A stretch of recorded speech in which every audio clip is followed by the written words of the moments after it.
چې موږ تاسو غواړو چې د خپل خاوند سره له شاته خوا څنګه کوروالی وکړو، یا سخت وي یا اسانه وي، زه درته اوس وایم. نو کله چې په اول ځل باندې ما له خپل خاوند سره کوروالی کولو، نو باور وکړئ ډېر درد یې وکړ. دومره درد یې وکړ چې بې انتها زیات، ځکه چې دا د شاوخوا نه کوروالی کول د واده د شپې نه باور وکړئ ډېر سخت دی. نو شاوخوا نه کوروالی باور وکړئ چې کله خاوند د خپلې ښځې سره کوروالی کوي نو سوخ هم کوي، درد هم کوي او ښځه ډېره هم په عذابوي. باور وکړئ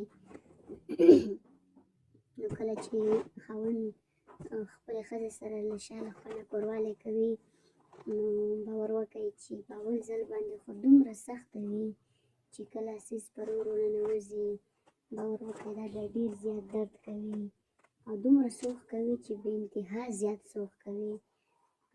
داسې سوخ کوي لکه یو څوک چې مچۍ وچیچي مچۍ، او هغه انسان داسې سوخ شانتې کوي. نو باور وکړئ داسې سوخ لري.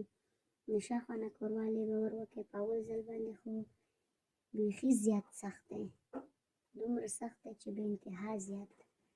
خو په دویم ځل په درېیم ځل انسان بلدېږي بیا، په اول ځل باندې باور وکړئ ډېره سخته ده، ډېره مشکله ده.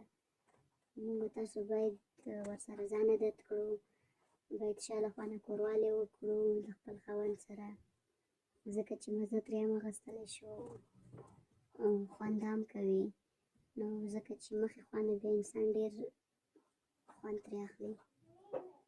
نو موږ تاسو باید شا له خوا نه کوروالی وکړو. ښه وخت، الله پامان.